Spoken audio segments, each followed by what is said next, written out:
Business Matters. The title suggests many things. The important issue is the world revolves around business, society, organizations, individuals, and even religion survives and thrives because of business. Business has to encompass not just financial commodity and service transactions. It has also to include welfare, justice, empowerment, environmental, and other issues too. Every week, Business Matters will delve into aspects of business that impact our lives. We will seek out extraordinary and ordinary people who have done extraordinary things. Facilitators, educators, and entrepreneurs will be invited to inspire and enlighten our listeners. Join Anwar Mullah for an interactive show and find out what really matters in business. Assalamu alaikum wa rahmatullahi wa barakatuh. Welcome to Minara Business Matters on Radio Al Ansar. I am Zain Mitha from Minara's Chamber of Commerce. I have today with me the MEC for Public Works, Mr. Martin Meyer. Did I pronounce that correctly? 95% correct. This is Martin Meyer. Assalamu alaikum. Meyer, okay. Yes, that's right. Okay. Sorry about that, Martin. No problem. So I see you currently serve as the MEC for Public Works and Infrastructure in KZN. Is that correct? That's correct, yes. Okay, perfect. I have a small background on you, but not much I could find, eh? I see you're an experienced social worker with a background in neuro-rehabilitative social work. That sounds very, very amazing. It was an absolutely wonderful experience. I worked at one of the private hospitals in Glenwood in a rehab unit that specializes in people with brain and back injuries. That's what brought me to Durban in 2009. Never looked back. That's where my background lies. And I do miss it sometimes. It was a simpler life, I can tell you that. I can imagine, politics is not for the faint-hearted. Absolutely. Yeah. And I joined politics in about 2011 when I was the ward councillor for Ward 27, which is Morningside and Greyville. Okay. Awesome. Yeah. Oh, well, that's great. It's great to have someone of your stature as part of our KZN portfolio. It's we hope to see a lot of improvement in the future. Absolutely. We are here to serve. KZN is definitely worth saving. And that's what I'm here for, is to try and work with the people of KZN to make KZN, to build KZN better. Of course, we all, everyone that's here currently in KZN calls this home. And a lot of us don't have any intention of leaving. So we can only try and assist where we can and try and make this a better place for everyone to live in. Absolutely. And it's one of the things I love about KZN is just this tapestry of different cultures, different peoples, different religions all coming together. 90% of the time we get along, we live in peace. We do have our hiccups, of course, as any family will have. But I do think at KZN, and we have all the building blocks to be the most prosperous province in the country. From our great climate to our natural resources we have, we can far overtake places like the Western Cape, and you can actually swim in our ocean and survive winter. So I do think that KZN has all the potential, including the human potential. We just have to pull together and walk on the right path together. Agreed, 100%. So, MEC, our topic for today is the outcomes of the KZN Build Better Conference, property management. So do you want to just briefly tell us what that was about? How did that come about? How did this conference come about, and what were the main takeaways from the conference? Absolutely. So when I took office, when the government of provincial unity was formed, and the party I belong to joined the unity government, and I got this portfolio, one of the first things I said is that we need to do a full audit of the properties that government owns. Because shockingly, government doesn't always know what it owns, which is quite concerning. What we do know now is that the Department of Public Works and Infrastructure, which is that oversees all properties that belong to the provincial government, owns over 10,800 properties across KZN. And we do know many of these properties are unutilized or underutilized, so they're not fully being used or they're standing empty. Some of them are bad buildings or buildings that's been invaded and hijacked, which is a very uniquely South African thing. I think we can even hijack a whole building. And we said to ourselves, but we want to be part of the solution, not part of the problem. And we looked at some of our sister departments like the National Department of Public Works, Transnet, Praza, and other parastatals, and realized and then all the municipalities, of course, and between us, we own thousands and thousands of properties across the province. And government is not good with coming up with new, fresh ideas. We are very good at identifying problems. So what we said with this conference is let's invite experts in the property industry. Let's invite developers. Let's invite NGOs, NPOs, traditional leaders, faith-based organizations. Let's get it all together and let's say, well, this is the properties we have. This is the type of properties we have. Come up with solutions. Let's find out together. Do we need to change our laws and regulations to make it easier for you to partner with us? Is there buildings that we can use together? And I'll give you quick two examples. One is that we pay about 1.4 billion rand a year in leases for government departments to lease offices. Yet we own so many buildings, and that just didn't sit right with me. So one of the things that we started doing is there's a building on the Esplanade that's quite infamous called the Esplanade Government Building. That's been standing empty for many years. It can house literally hundreds and hundreds of office workers. So we partnered with the private sector for a public-private partnership. That building is in the process now of being renovated. It's going to be a very world-class building, full green technology, energy saving, all those type of things. So then we can move all the government departments that we're currently leasing buildings for in eThekwini into that one building, and we'll be saving millions and millions of rands in leases. Other examples is that we have empty schools that are no longer being used in rural areas, for instance. So reaching out to traditional leaders, to faith-based organizations and said, is there anything you can do with these schools? Do you want to take a long-term lease at no or little cost with us? So we still own the property, but you can develop it into a skills center or community center or whatever the case might be, what the need of the community is. And then, of course, the private sector is also coming to us. We know there's a need for social housing, low-cost housing, student housing across the province. So those are the type of things we wanted to look at, and it was an amazing success. And I realized this once again. There are so many investors, so many community groups that just want to make this province work, and they want to partner with government, but government makes it so difficult. So that's what we were looking at, and I think there's going to be a lot of exciting things that comes out. And one is that we're already putting 133 properties on the market across the province that we don't need as the department, as government, and we're going to put that on the market either for lease and sale and say to people, come to us, come with suggestions, and let's get this pieces of land productive for the people of KZN. That's amazing. That was a mouthful. I do apologize. Yeah, no, that was excellent. Just before we move on to the rest of the questions I have, this 133 properties that you have that you're going to put out there, how would people find out where these are and what type of properties, and how would they contact the government to now partner with the government for these properties? Or in these properties? That's an excellent question. So most of these, over 100 of these, are empty parcels of land that we don't use across the province. And then there's a couple of buildings. I know there's 7 buildings that is currently abandoned buildings that we're also going to put on. People can just visit our website for public works in KZN. They can Google it. We advertise all of this on our website. And as per law, we will be advertising it in the media, the print media as well.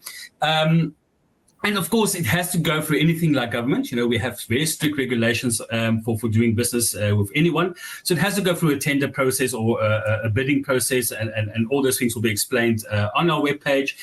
People are very welcome to then go visit these properties, see if they think they can do something with it. The buildings itself, we're doing slightly differently. We're asking for people to come with proposals.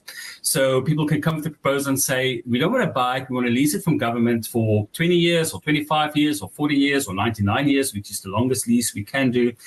And this is what we want to use with the building. This is how the community will benefit. This is how government will benefit. And this is what we as the contractors will benefit. So it will all be there. I think it was put on today or tomorrow, if I'm not mistaken.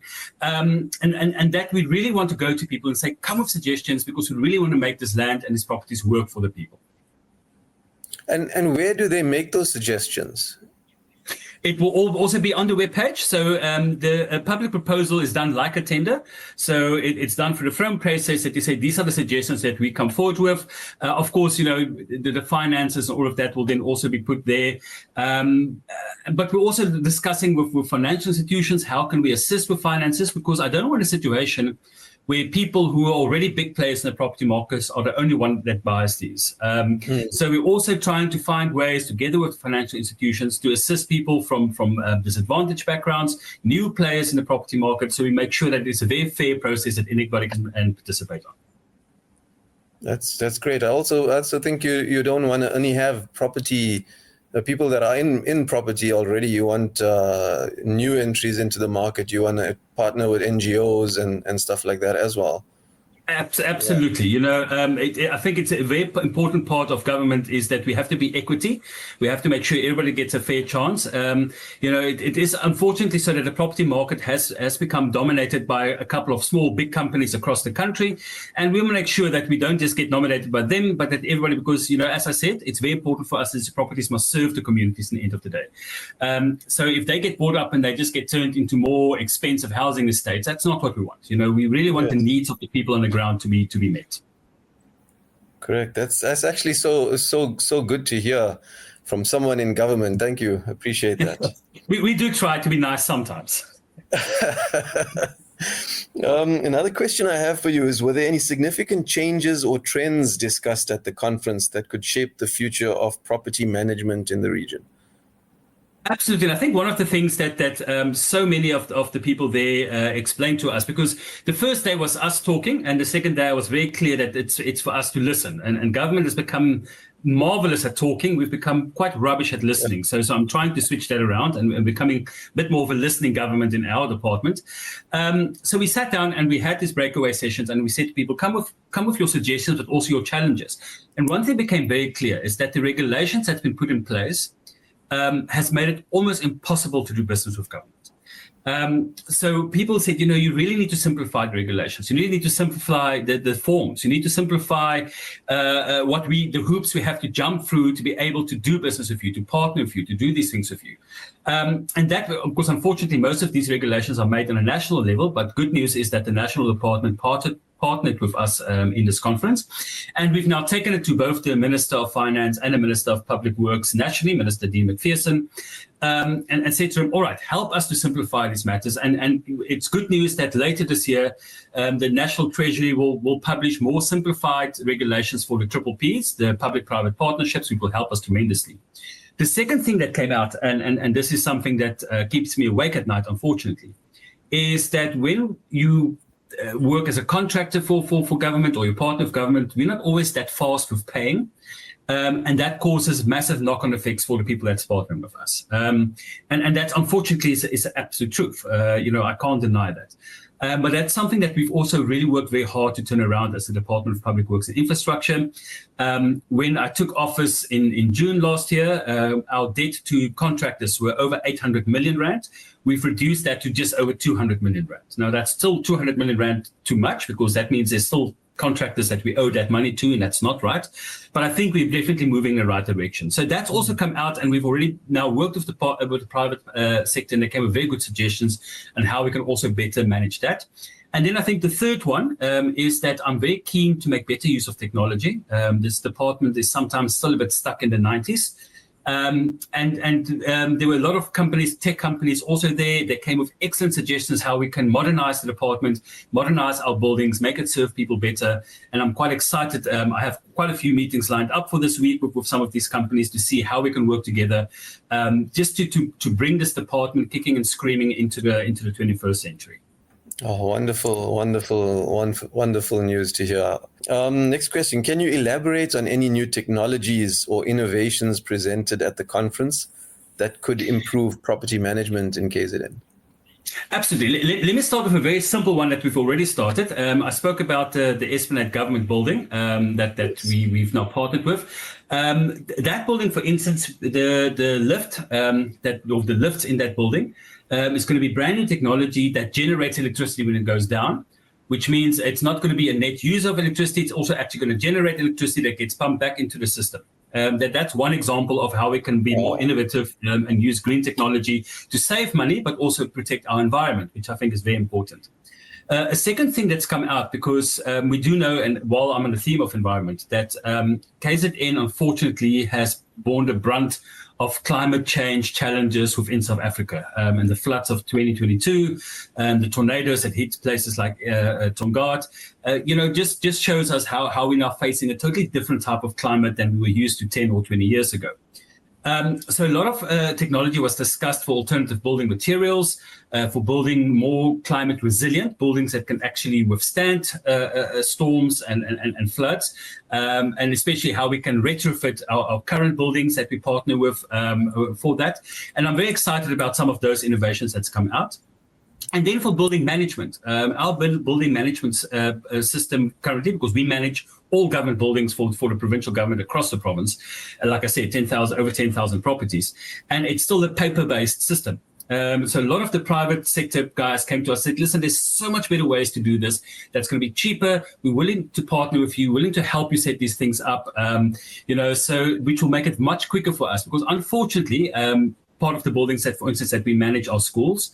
And from the point that a principal will report to us that, let's say, someone broke into the school and vandalized the doors, from the time they report it to the time we fix it can take up to 6 months, which is totally unacceptable to me. But if we start using technology, that turnaround time can be much quicker, which means the services that people get on the ground is going to be much improved.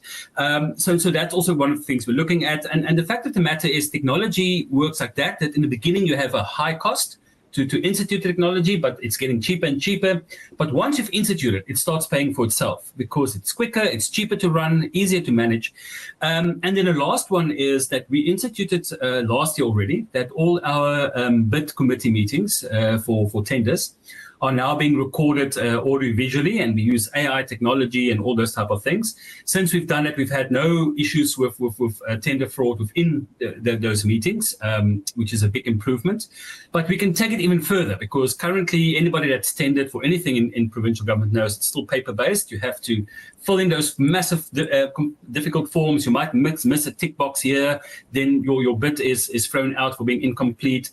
We're now going to make it electronic, making it much harder for any corruption to get in there, and also make it much easier for people to fill in those forms. Of course, there will still be a paper-based element for people that don't have access to data and all of that.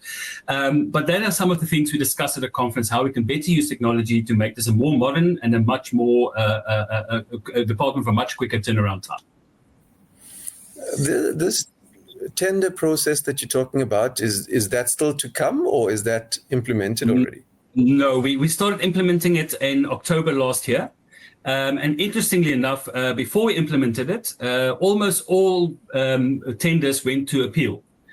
So whoever lost the tender will take us to court, and which means we can't start our contracts, we can't start our projects, and it costs us a lot of money in legal fees. Since we've implemented it, we've had none of our tenders being appealed. We're no longer spending all this time in courts to fight these things, because now people know we are watching, we are keeping the records, and no dirty business can happen within. I mean, we can't. I'm not naive thinking it's going to 100% get rid of the corruption within the department, because I can only control what happens in that room where we're recording. But I think it's made a huge impact on tenders, and it's worked so well that from across the country, we're now getting other government departments contacting us saying, how did you do it? We want the same system, help us set it up. Yeah, because that's amazing. If it needs to be across the board in all government departments. That's something that's so important and should have been done 10 years ago already. You're actually hitting the nail on the head here. Something that I would have thought is logical turned out to be not logical. And people say, oh, this is great innovation. It's not innovation. Recording technology is not something new. Recording technology was around in the 80s when I was pressing record, listening to the radio, trying to get my music, Now I've given away my age. So it's nothing new. it's just much better technology, obviously, now. And I'm a bit shocked that it hasn't been done before. But now we're doing it. And like I said, we're looking at using AI and all those type of things. We're talking to other departments. I know the Western Cape has moved quite far in exploring AI to assist them with these type of things. And technology is there for us, and it's about how you use it. Some people are scared of technology. It scares me sometimes. But it's about how you use it. And if you can use it to improve services to people, then we must definitely embrace it as government. Well, Martin, in terms of the technology, how do you find South Africa comparatively to the rest of the world, namely the developed countries like the US and Europe and stuff? Are we far behind, or are we on track? No, unfortunately, I think we are extremely far behind other countries, but it's not something that we can't catch up quite quickly. South Africans are very innovative people. We have extremely intelligent and smart people in this country. And I do believe that if we just had a political will, we put some investment in it, I really think we can catch up.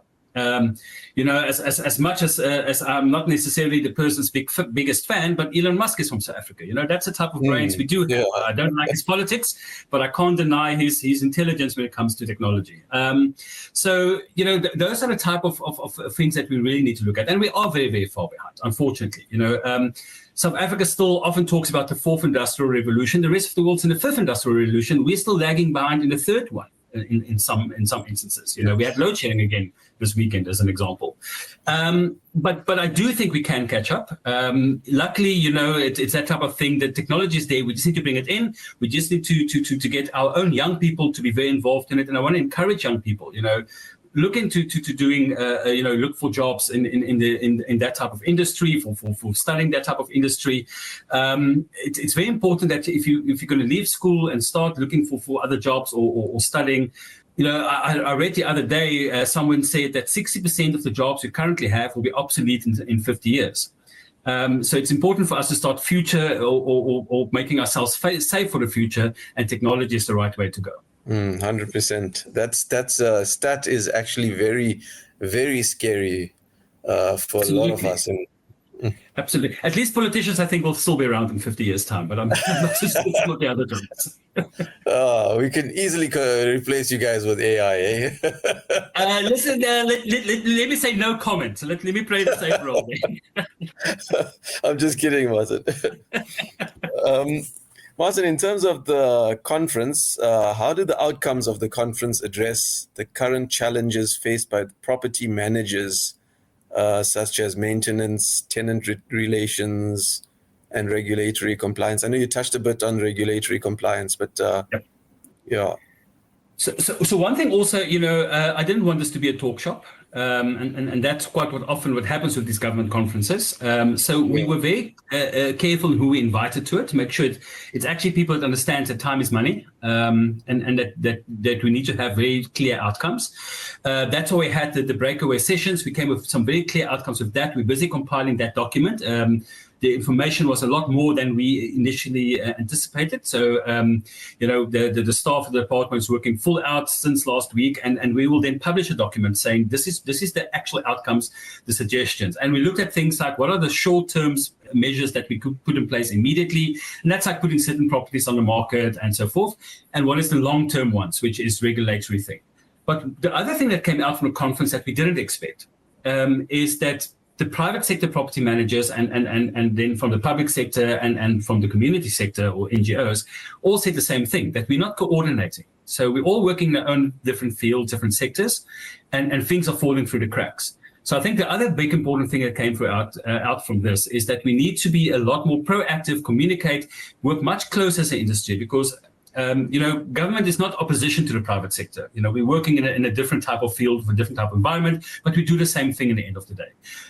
So I think that is also a very, very important thing that's come out, is that, the different sectors said, all right, let's work together, because KZN is worth saving. And there's some amazing things happening. I mean, we don't talk enough about like the Club Med development on the North Coast, which is going to bring millions of rands of investment for tourism into the province. So the private sector is working. Government needs to catch up. We need to do our part as well. And the other part that came out of that is that also we said to the private sector, listen, You need the infrastructure. We as government has to supply the infrastructure, but we are a cash-strapped government. How can we partner on that? And we're also busy putting things in place to look at the infrastructure of the province to assist the property market, because that's the other big challenge the property market is facing. They can't develop if there's no water, if there's no electricity, if there's no roads, or if those are all bad. And that's the other thing that we said, okay, let's work together on this one. Thank you. Were there any key discussions or insights on sustainability and eco-friendly practices in property management shared? And you mentioned a little bit about like the lift. Yes. That's quite cool. Hopefully, looking forward to seeing something like that. But yeah, anything else that has come about from the conference? The one thing about the lift that scares me is the faster it goes down, the more electricity it generates. I'm not quite sure how fast it's going to drop. But it was actually a major point of discussion and one of the key factors that we looked at. And we had some experts coming to address the conference, experts from that type of environment. And I'll give an example. Something I'm quite passionate about is that we know that KwaZulu-Natal's climate is great for the growing of hemp, or marijuana plants, as it's better known maybe, and that hemp is used in the world quite extensively for making bricks and making cement. And that cement is a lot more environmentally friendly than the cement we currently make, because the cement that's currently made uses a lot of water and creates a lot of pollution. You need two things to make hemp cement, and that's the hemp plant and lime. We do have lime mines in KZN in the South Coast. And that's some of the things we're looking at, is how can we develop factories that creates these bricks and cement, so we can start building that or start retrofitting our buildings with it and make them a lot more environmentally friendly. The other thing we looked at, obviously, is renewable energy. It's a field that KZN is lagging far behind. If you go to the Eastern Cape, and KZN doesn't like being behind the Eastern Cape, it's one province we have to beat. And in the Eastern Cape, if you drive past places like Jeffreys Bay, Humansdorp, those places, and it's just everywhere you drive is windmills generating electricity. And we do have an opportunity to do the same here. We do have good places to build solar farms, to become a bit less dependent on coal, become a bit less dependent on Eskom, and generate electricity within our province to help boost. And a lot of the people said, but that will also help the market. But together with that, if you go to cities like Cape Town, if you have solar panels on your building, like where your offices are, whatever you create extra that you don't use in the building gets pumped into the grid, and you get paid for that, or it gets deducted from your electricity bill. And that's the type of things that property developers said, but they want that, because that gives them an incentive to make their buildings a lot more environmentally friendly. They can save some money because, solar panels are not cheap, or the batteries at least are not very cheap. So those are the type of things from a regulatory point of view that we will now engage with municipalities and say, can we put this in place and make it much better for people in the property market to make their buildings friendlier. And then the last very important thing that we discussed is that we've fallen into a very bad habit. When a storm comes and destroys a clinic or some of our infrastructure, we rebuild it exactly as it was. And then 2 years later, another storm comes and destroys exactly the same building, and then we're very shocked that it happened. So we said we also must now start, when we have to rebuild something, we have to rebuild it better, stronger, using the technology that's around to make it storm resilient and climate resilient.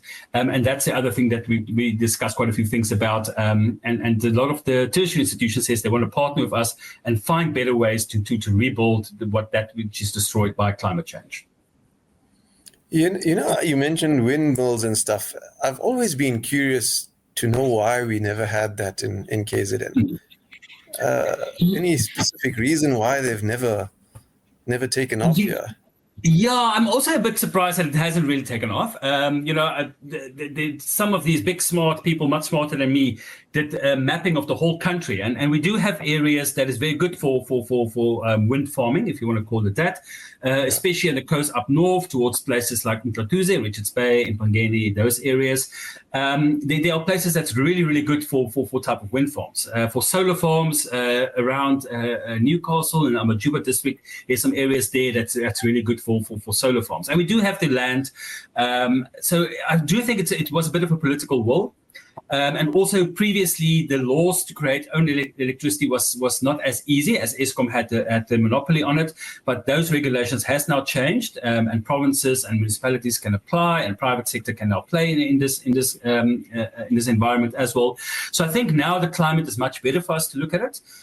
We've had a lot of interest from big foreign players in this market who want to come in, partner with local companies and all of that. So I do think it's something we must now seriously push for. As I was a bit worried that if we don't have load shedding, people's going to not feel that push to start generating renewable energy. But I do think it's still there. And I think this weekend just reminded us the crisis is not over. It's just calmed down a little bit.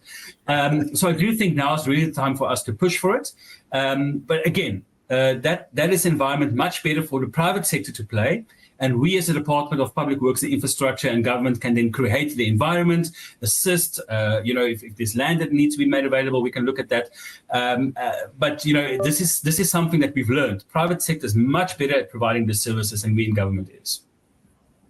Agreed. What role do you think collaboration between local government, developers and property managers will play in shaping the future of KZN property market?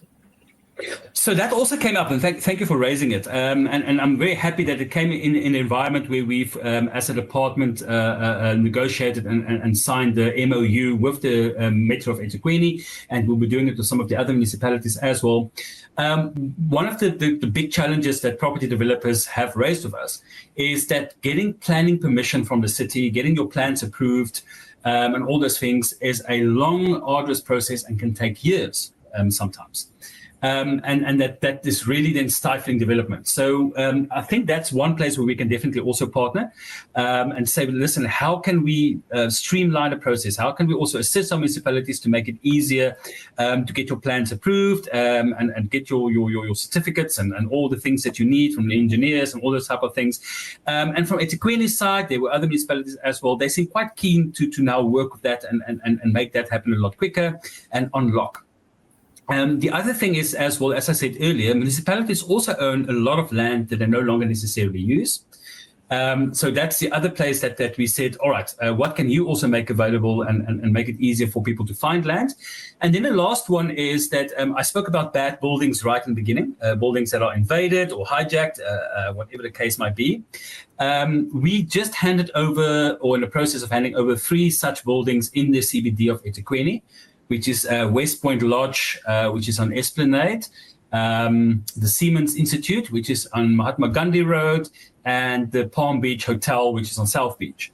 And there we were also working with the municipality to get the private sector developers to partner with them to make those mixed-use buildings, so that part of the building can be social housing, flats that's made available for people that is a very low income. And part of it can then be entry-level flats that's run by the private sector that they rent out or sell, whatever the case might be. They manage the building, taking that responsibility away, but we're still helping the housing crisis within the city. And I think that's a very good example of how the private sector and government can partner together and collaborate and meet different needs at the same time. And I'll give the EGB building again as an example, because that's going to be a mixed-use building. It's going to have shops in it. It's going to have private offices and government offices. And that just shows that if we work together, we can meet all our needs to the benefit of everyone. That's great. And you mentioned South Beach, and just something came to mind was that that theme park that we had in South Beach, and the guy's lease was ended. Yeah. Everyone's curious to know what's the plans with that area or that part of the beachfront. Yeah. So that falls under eThekwini, but we have regular meetings with eThekwini. So let me please raise that with Meyer Kaba and his team. And next time we speak, I'll be able to give you some feedback. I don't want to give an answer if I don't have all the information.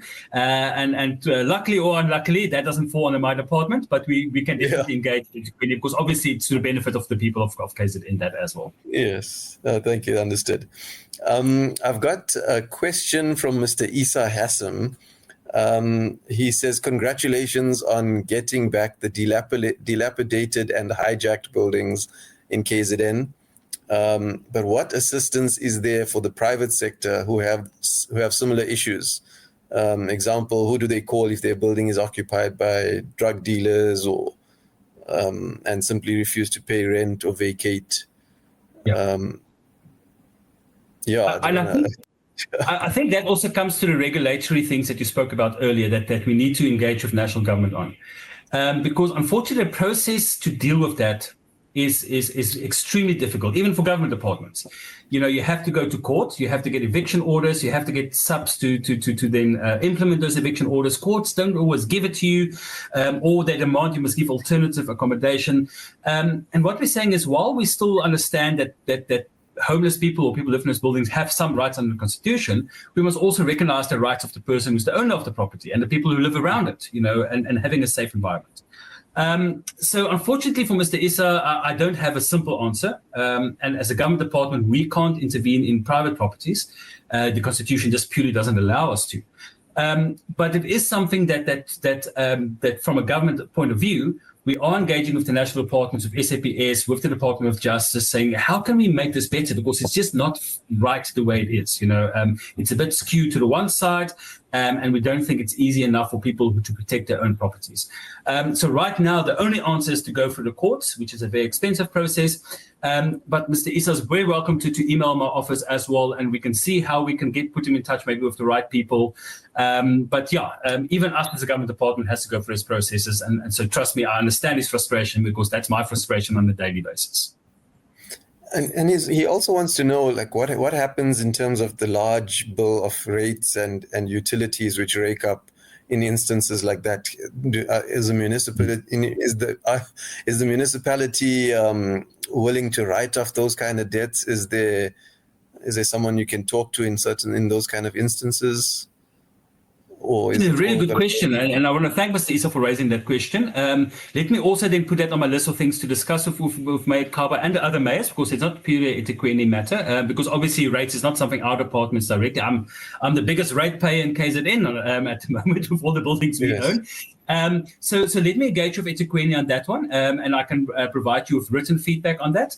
I know from my days as a councillor, you have to have your building declared as an invaded or bad building, and then the city will assist you with that. But let me get all the correct information, and I'll provide you a written answer to that as soon as possible. He's also asking if the city has like a task force to deal with cases like this. I know you mentioned it; you'll have to go legally, but is there no way to have a task force like this to assist private property owners? Task force, I'm not quite sure how well they are staffed at this moment. I haven't been with eThekwini since 2019. They used to have a task force, which was the bad building task team, that would also then assist private owners.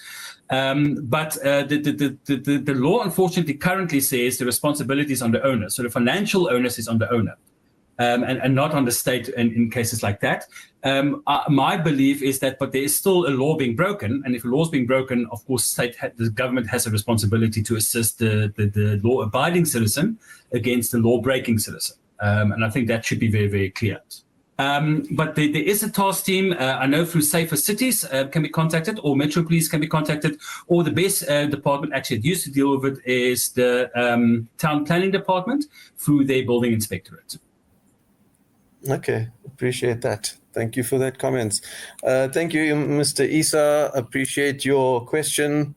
Let me see, looking forward, what are the next steps for property managers in KZN to implement the strategies or practices discussed at the Build KZN Better conference? Yeah, I think one of the major things now is that we have to really focus on what the outcomes is that we want to reach, and become quite goal orientated as a sector, but also focus on these partnerships. Already since the conference, we've, like I said, my meetings are now back to back with people who said, all right, we now are very excited, we're very keen. But the one thing is, and it's not just only for this, it's for everything that the new government of provincial unity is now involved in, is that we all have to understand that government has to change the way it does business. It has to change the way it delivers services. And we alone cannot solve the problems of KZN. That, unfortunately, is the reality. The provincial deficit at one stage was almost 9 billion rand that we're going to be short on our budget. It has been cut quite significantly by my colleague, MEC Rogers, but it's still a massive deficit. So the major thing going forward is that partnership between NPOs and NGOs, between traditional leaders, between faith-based organizations, between the private sector and government is the only way forward. We can't just sit back and wait for government to deliver alone. Yes, government must deliver. That's why we pay taxes, and that's why you elect people like me to be in office. But by building partnerships that's beneficial for everyone. And I think that's the major outcome of this. And as I said, we are busy compiling the document from this, and we will release that to you in the media as well to make sure that everybody knows what the outcomes are and what the way forward is. But I think the major thing is something I haven't experienced since 1994 is there's such an excitement on the ground from people on the ground, but also from business and investors saying, yes, we want to partner, we want to build this province and the country better, and now we see there's a way forward for us to do so. You know, I must commend you. I think having people like you in government and in positions that you're in, it makes people, the public, or the people on the ground want to partner with government. It makes people want to be optimistic about KZN, about our country. So thank you. Appreciate your effort, and we hope to see more people like you in government going forward. Thank you so much. You can only the strength that people give me, so keep me in your prayers, and that's how we will do so. Thank you so much. Of course. From my side, I don't have any more questions. Do you have any? Want to have any closing remarks before we close? Yeah, no, thank you so much. I know there's also a lot of uncertainty regarding property rights and all of that. And I think people must also just remain calm. While there are definitely some challenges in the expropriation law, every country in the world has an expropriation law. We've always had one in South Africa. There's just a couple of the matters in that law that myself and the party I belong to are concerned about, that we'll ask the Constitutional Court to measure by the constitutionality. And that's why we should remain calm, because South Africa has good checks and balances in place. But no one is coming for anybody's land right now. That's definitely not going to happen. It's also not what the law says.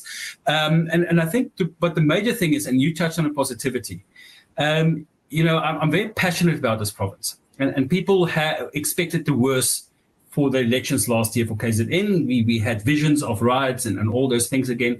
And the people of KZN has proven that we want to be a peaceful people, we want to be a prosperous province, and that we want to work together to build a better future for everyone.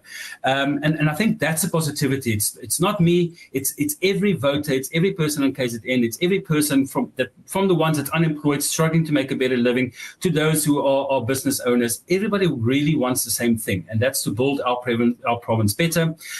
So I'm grateful to the people that's holding my hands, raising my hands up. But let's really just look past our differences and let's work together to make this the greatest province. It already is the greatest province in many ways, but let's make this the most prosperous province in South Africa. Agreed. Thank you very much, MEC Martin Meyer, MEC for Public Works and Infrastructure. Your time and input has been much appreciated. Valuable input to take away today. From myself, Zain, Mitha at Minara Chamber of Commerce, and from Al Ansar Studios, thank you very much, and look forward to hosting you again sometime in the future. To our listeners, Assalamu alaikum. Thank you for tuning in. Till next week. See you then. Assalamu alaikum. Business Matters.